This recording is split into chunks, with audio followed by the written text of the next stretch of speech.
Hello and welcome to this interview. I'm here with Joel Bylos, and we're going to be chatting about The Secret World in celebration of the 10th anniversary, which is coming up on the Sunday, the 3rd of July, 2022. So, Joel, where were you 10 years ago? Oh, the 3rd of July, 2022. I remember I was in Oslo for the launch. My wife and daughter, was 2 years old, they had to go to China because my brother-in-law was getting married. And and and my boss had said, you have to choose. You can either go to the wedding or be at the launch of Secret World. And I said, I think I'll be at the launch of Secret World, which didn't make me popular at home, but it was the right choice. It was great to be there. Well, I suppose the first thing to ask really is tell me a little bit about yourself. You know, who are you? What's your role within the company? That sort of thing. Sure. So my first foray into the gaming industry was with Funcom. I started in 2007. I was a quest designer on Age of Conan, the MMO. After Age of Conan, I went on to become lead designer on the first expansion, Rise of the Godslayer. And then in 2010, I became the lead content designer on the Secret World, where I stayed and I was lead content designer until late 2012, so a few months after launch. And then I became game director on the Secret World until around 2000 and I want to say 14 and 13, 14, and then at the end of 2014, I moved on to become well, to work on the park, which was a very small project, but I was working with a small team of people. And then, yeah, I was creative director on Conan Exiles, and then currently I'm chief creative officer of the company. But like, really, I'm focused as the creative director on the new June project that we're making. So yeah, we'll have a chat about the park later because it's got a special memory for me. But so before we get on to the actual game itself, what do you do to relax? Oh, to relax. Well, that's really interesting. I have children. I never relax, but but I like to read a lot. I obviously play a lot of games. I like to keep up with trends in gaming, but I also just enjoy playing games, immersing myself in worlds. So that's something I do a lot. I have chickens. I have a small house, so I maintain the yard. We do a bit of gardening and stuff. And then I guess the other thing that I do that is a bit peculiar is I've bought myself an electric surfboard. So I surf on lakes near my house because I'm in Norway. There's not a great surfing culture here, and I miss it because I grew up in Australia. So I bought this electric surfboard, so I go and zoom around on the lake. An electric surfboard. Yeah, it's I kind can of a see geek so thing. many problems. Yeah, it's pretty fun. I enjoy it. It's yeah, it's a bizarre little device, but I get out there and do my hour or two on the water every day or so if I can. So it's fun. Wonderful. Well, you say you play games, so the obvious question is, do you play the Secret World? I still play the Secret World every so often. I load it up. Probably, I would say I have this real. I go on these real nostalgia kicks where I load up, for example, Age of Conan, and I'll play it for a week, and then I'll load up Secret World, and I'll play it for a week, and I'll just look at all the games in our backlog, and I'll play them, and remember the tools that we use, and think about the way that we approach the design of the game, and think about my current projects in light of our old projects, and yeah. So yes, I played the Secret World as recently as I want to say I played it in May for a couple of weeks. Excellent. And how far along the Secret World progression path did you get? So when I played in May, I went through all of Kingsmouth, and I was getting just starting to get into the Savage Coast. So Okay, so everything starts with an idea. I think from what I've read, is it Ragnar had the original idea on this. But so, what was the initial vision for the Secret World, and how did it then change as development progressed?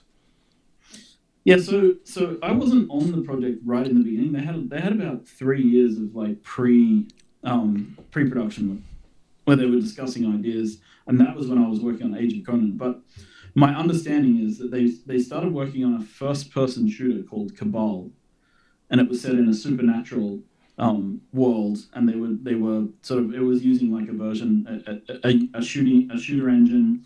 I actually have the prototype somewhere on my work drives because I don't like Funcom to lose old things. So I have an archive of it, and it's like a game. It's not very much. There's like a church, and when you push a button, you can turn on your character's second sight.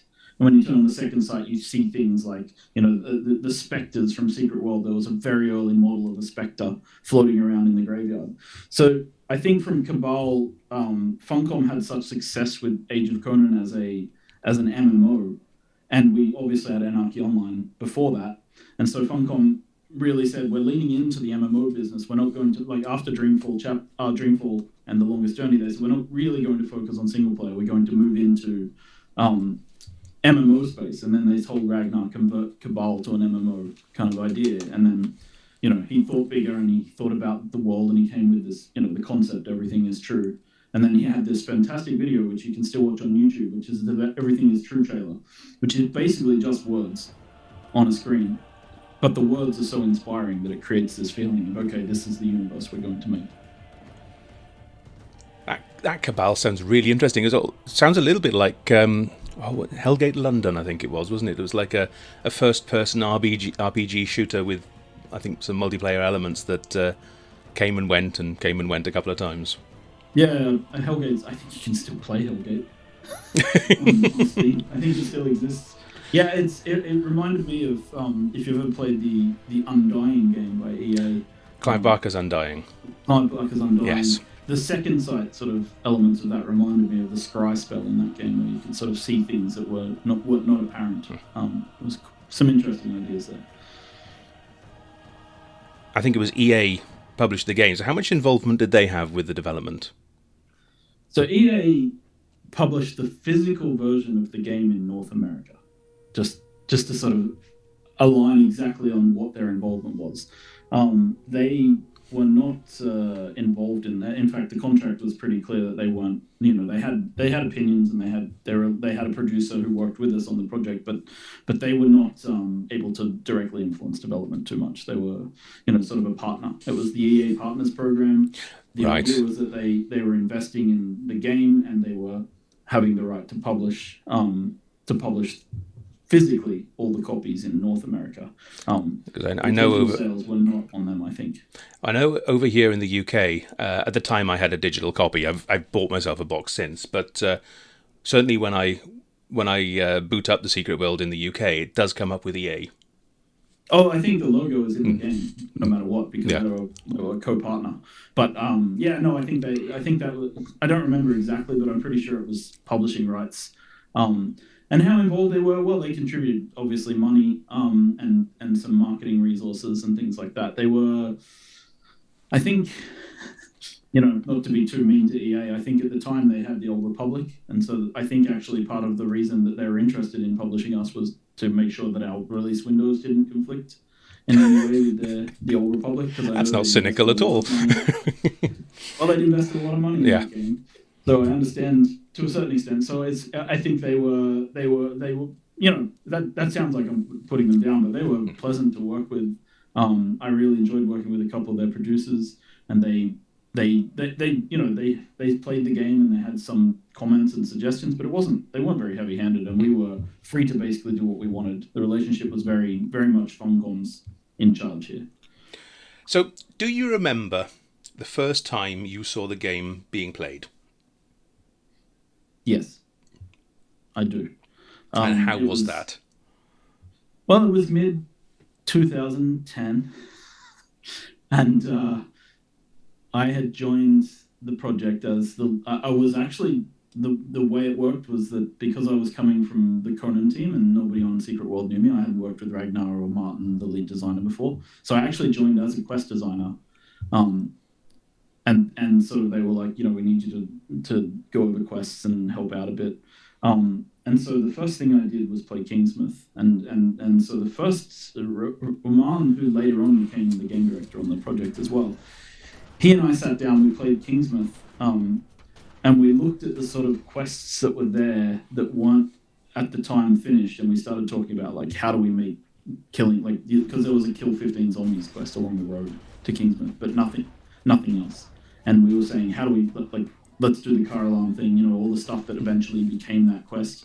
None of that was there, and we were discussing how to make it. We were like, look, for every quest, we need this kind of unique feeling. Like we need, okay, what would zombies do? Oh, let's have car alarms attract zombies and make that part of the quest. Let's have setting them on fire. Let's teach people about zombies, like how they defeat these enemies on the way. So that was really like I remember very clearly my first week on the project. We designed and implemented sort of those quests. The first sort of trickle through to the police station, and then Ragnar said, "Okay, I want you as lead content designer." I remember the conversation because he played the quest and he said, "Yes, this is what we've been looking for. A little bit, something's been missing here, and now it doesn't feel like every other MMO suddenly." Yeah, so many MMOs is, go and kill 6 boars.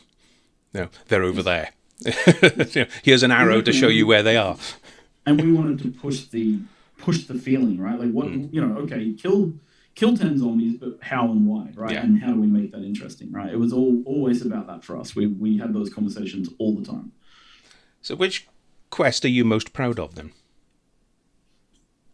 Well, it's hard. You're only allowed to pick one. Yeah, that's also the problem. I don't know. I think the most iconic quest that I worked on, and I don't want to say it's all my design because there was other people involved, was maybe the Kingsmith Code, of course. Yeah. Which I think was because that quest, just to give some background on that quest was, they had been doing the ARPGs, right? The offline. Yes. Like sort of like hey, get everyone involved and interested in the game. And there was a huge community around it. And Ragnar was like, these are like, everyone likes these, right? And we were talking about it. And I was like, I think we can do things like this in the game. And they were like, well, how? And I'm like, well, I just like, maybe it's okay for people not to be told the answers. Maybe they have to go and do research. Maybe they have to go and figure it out. And then the Kingsman's Code was like, they were like, oh, well, show us a proof of concept. And it wasn't like, I want to say there was steps of that quest were already implemented, like the sewer caps pointing in the direction. That was already, someone else had that idea. So I there's no credit there to me, but I took that whole quest and then ran it through to a conclusion and figured out each step. And then we put it together and it was coherent. So I'm quite proud of that. And I'm quite proud of that. I felt like it was like framed enough that players were like, people really got into it. They were like, yes, this is great. And it was for the audience that we'd been targeting the game towards, people who were playing the RPGs. And we knew that they'd get into it. So I'm very proud of that one. It felt good. Yeah, the investigation missions, I think, are iconic to the Secret World. I've not seen their like before or since in anything.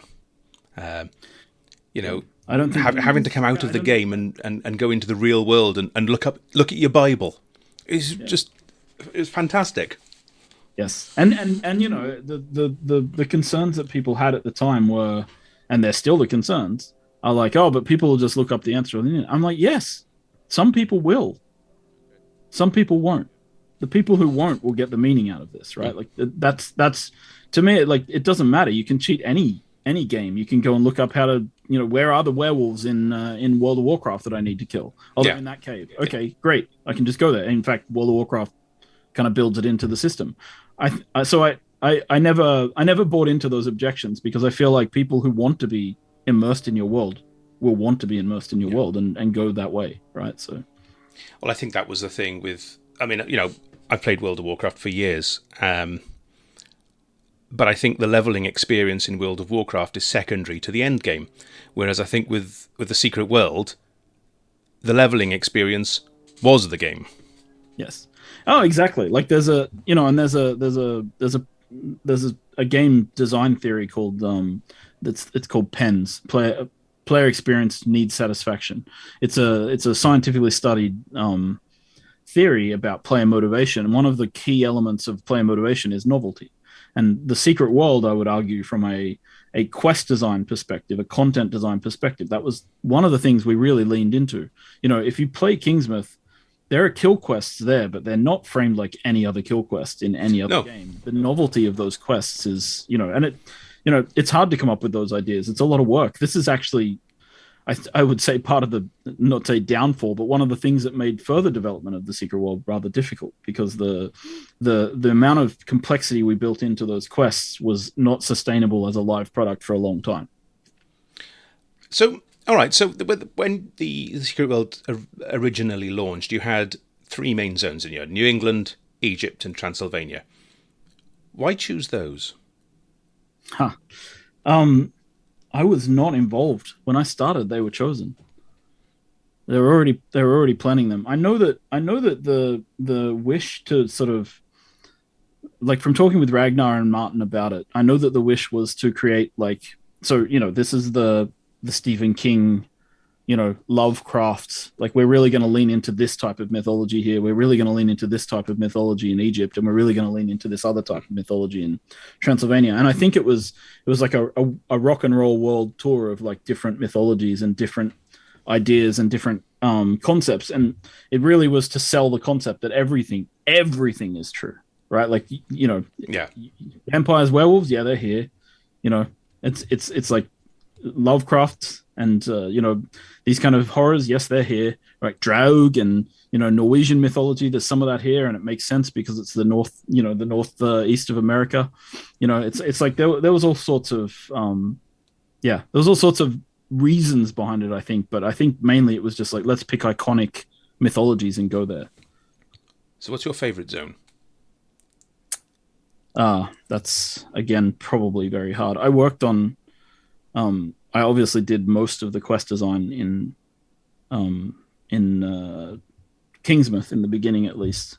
Um, but really, I don't know. They're all kind of interesting. It's very hard. I think Egypt has some very interesting stuff, especially when we started to add the post launch content like issue 6 was a lot of fun. But I think probably it's probably still Kingsmouth, just because I've got such nostalgia for that being the first part of the game I worked on. So, which part of the game would you say was the... I'm going to use the word most fun, but most fun to develop? Was it developing the zones, the missions, the mechanics of the game, dungeons, raids, what?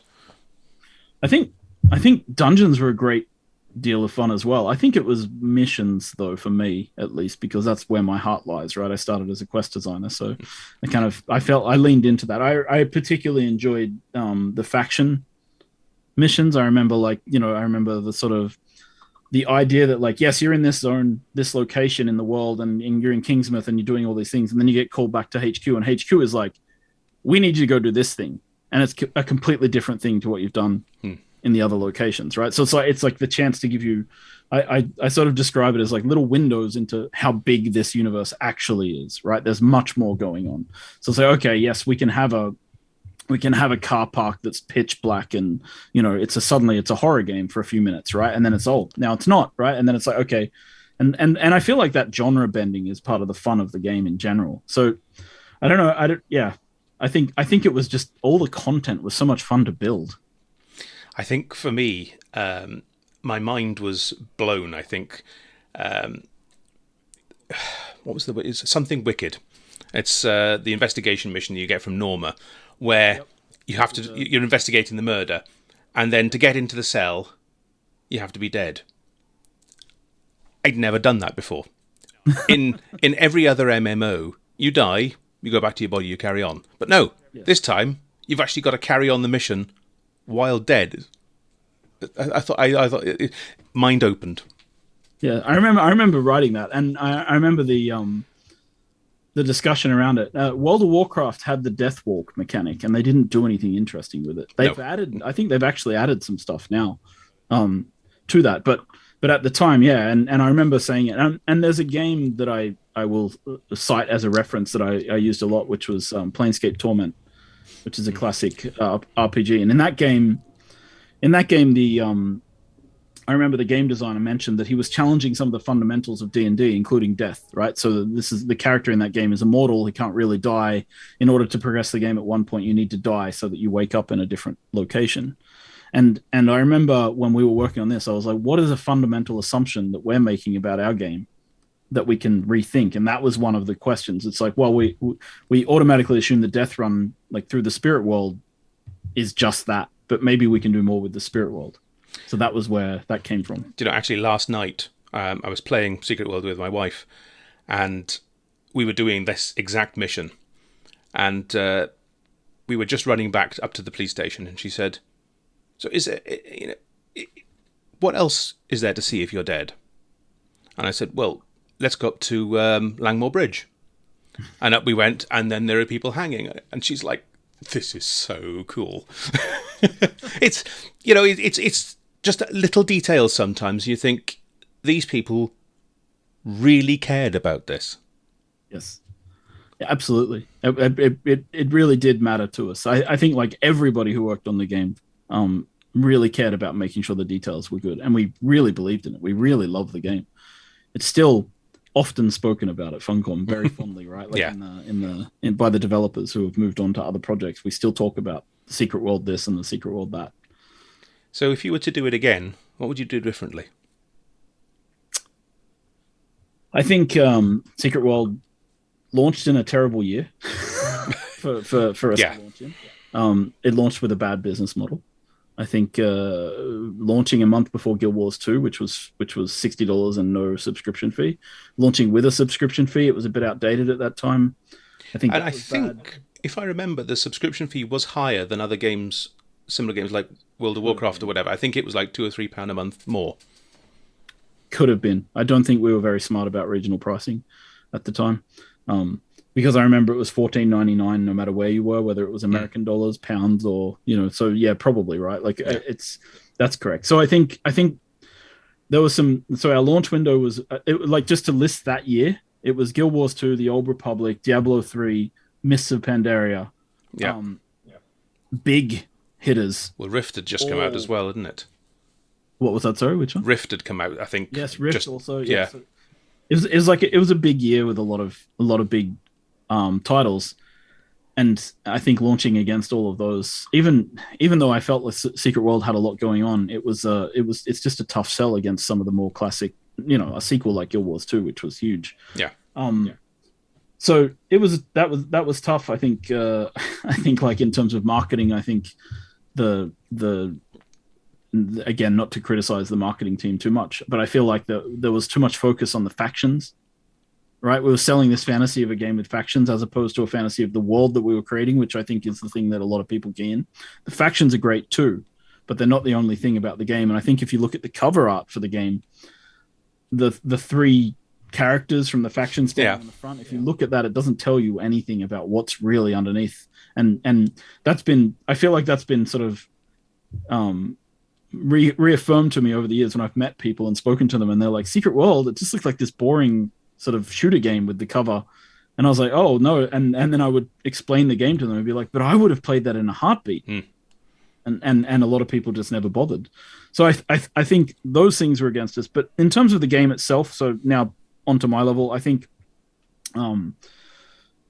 we had, if I remember when we launched, we had some stability issues with the auction house. It wasn't the worst launch Funcom's had by a long shot. It was probably one of our better launches of an MMO, but it still had some stability issues with the auction house. I think the combat itself, it feels outdated now when I play it, looking at the combat. I like the skills system. I'm not saying we would change that, but I feel like the actual moment-to-moment gameplay, the snappiness of pushing buttons, the feeling of some of the effects, that could be a lot better. Yeah, I think those are the things that I would focus on. I don't think there was too much. Like I think the world felt good. The art was good for the time. Like for an MMO, visually, I think it looked okay. It might have been a little outdated. Maybe we could have done a little more then. In general, I felt like it was pretty solid as an offering. But the combat, I think, was maybe the part that didn't hold up as strongly as possible with the audiences. Yeah, I think a lot of the criticism leveled at the game, because I think it's fair to say that the reception was mediocre. I think is around the sort of the 50s, 60s out of 100 and that sort of thing. And I think one of the things they did say was, apart from it wasn't great optimization of the game, but that the combat did feel a little bit floaty. Yes, correct. I think so. I think that's correct. I don't have any I don't have any problem with that. I think that's absolutely right. It didn't feel as good as it could. Like systemically, as I say, and we talked about earlier, the skill wheel is I feel like I always felt like that was a good decision, and I felt like the customization of characters in that game is almost second to none in any game that I've seen since. But that skill wheel, it's a mini game. You can spend hours choosing your skills and then finding passive skills which fit your build. It's fantastic, and again, not something we've seen really before or since. Yeah, I think it's scary, right? Like one thing I appreciate about Funcom as a company is that they're not afraid to let us take risks as designers, right? So this was a risk. It was a risk. There was a lot of concern. I mean, you saw in Secret World Legends how they changed. Moved away. Well, that was the thing about the Secret World, was it? No levels, no classes. Yes, exactly. And that was one of the things I loved, because I had one character. That character could be a tank. I could go off and do some healing. I could join a raid as a DPS, ranged, melee, whatever I wanted to do. Yes. Yeah, it really is, let's say, a sandbox experience in that sense, right? It's certainly you could tailor and approach the game how you liked, how you wanted to play it. That was always the kind of the back end that we thought was a good idea. Now, as mentioned, the moment to moment of combat could have been better. You can't get everything right. Well, that's the goal. One day. The setting of the Secret World, and we've talked about this sort of everything is true, and it's a real world setting. You've got London, you've got New York, New England, Egypt, Transylvania, Tokyo, and I think South Africa now in Legends. So there's none of this high fantasy swords and sorcery, although there is a bit of swords and sorcery in it, but it's not high fantasy sort of elves, dwarves, that sort of thing. There's no science fiction style. It's all very, very grounded in, I'm going to say, reality. Again, I can't think of any other MMOs really that took this head on. They go down the futuristic sci-fi route, or they go down the high fantasy route like World of Warcraft or Lord of the Rings Online and all that. Do you find that setting in the real world presented its own sort of unique challenges? Well, I think it presents, certainly. I think the fantasy and sci-fi routes are they're larger audiences, and people know that, right, in the gaming space. So I think the modern day also contributed a little bit to why maybe Secret World didn't take off as much as it did. Of course, GTA Online would probably make that, is maybe the point that proves the rule there, but the exception that proves the rule. But modern day games are generally not as popular in that space, in the MMO space. The challenges of the world were more just that it's like I found them exciting challenges, right? There were things that I felt were always interesting. It's like, well, we have a mission, there's an investigation mission in Savage Coast that I remember very clearly. It was like, I was like, well, this would be fun.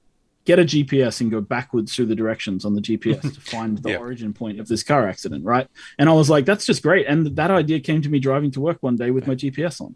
And I was like, oh, what?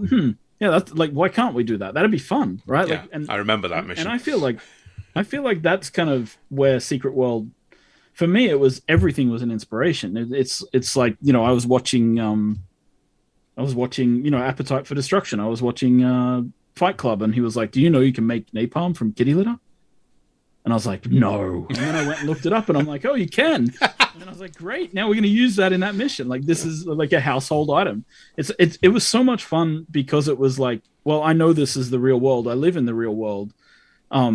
What are the things that the real world offers? And there's so much. It's so rich, right? So I felt like it was great, and we could, when we wanted to bend things, we could. I mean, we had the Orochi. They were our kind of, they're a trump card of like science fiction if we needed to bring in something that didn't exist. And of course, all the ancient magic and all the former ages that exist in the Secret World universe. It's like, oh well, if we want to have something that's high fantasy, we can just bring it from one of the ages and sort of show it off. So I felt like it definitely creates some, let's say, some frames around what you do, but I think frames are always what make you more creative. So it was great.